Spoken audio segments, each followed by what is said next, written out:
देशाचे गृहमंत्री अमित शहा यांनी संसदेमध्ये डॉक्टर बाबासाहेब आंबेडकर यांच्याबद्दल वादग्रस्त वक्तव्य केल्यानंतर संपूर्ण देशभरामध्ये अमित शहा यांच्या विरोधात विविध सामाजिक संघटना व बौद्ध बांधव आक्रमक झाले आहेत। अमित शहा यांनी तात्काळ गृहमंत्री पदाचा राजीनामा द्यावा अशी मागणी आता करण्यात येत आहे।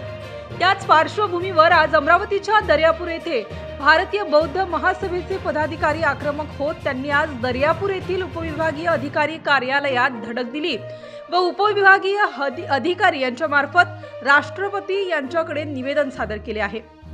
यावेळी भारतीय बौद्ध महासभेचे पदाधिकारी व महिला पदाधिकारी मोठ्या संख्येने उपस्थित होत्या। आमची मागणी एकच आहे की भारताचा गृहमंत्री जबाबदार माणूस त्या माणसानं बाबासाहेबांचं आंबेडकरांचं वारंवार नाव घेत असताना तेवढ्या वेळ जर नाव घेतलं तर 7 जन्म तुम्हाला स्वर्ग मिळेल असं वक्तव्य करून भारतीय घटनेच्या शिल्पकाराच्या नावाचा एक प्रकारे अवमान केला। म्हणजेच तो या ठिकाणी पुनश्च जाती व्यवस्था निर्माण करण्याचं कटकारस्थान त्यांचं दिसून येते। त्याबद्दल त्याचा जाहीर निषेध करून त्याने राजीनामा द्यावा।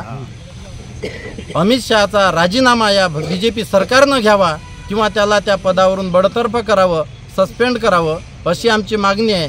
जोपर्यंत देशाला, संविधानवादी जनतेला अमित शहा आणि त्याचं रक्षण करणारा प्रधानमंत्री नरेंद्र मोदी हे दोघंही माफी मागत नाही तोपर्यंत आमचं आंदोलन सुरूच राहील।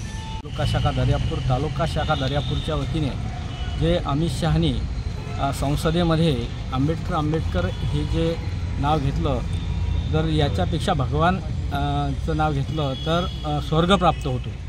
आणि हे जे संसदेमध्ये बसलेले लोक पहिल्यांदा घटनेची आणि संविधानाची शपथ घेऊन सांगतात की आम्ही कोणाचीही मन दुखवणार नाही आणि कोणाच्याही आस्थेवर ठाच पोचणार नाही अशी प्रतिज्ञा घेऊन बोलत असतात।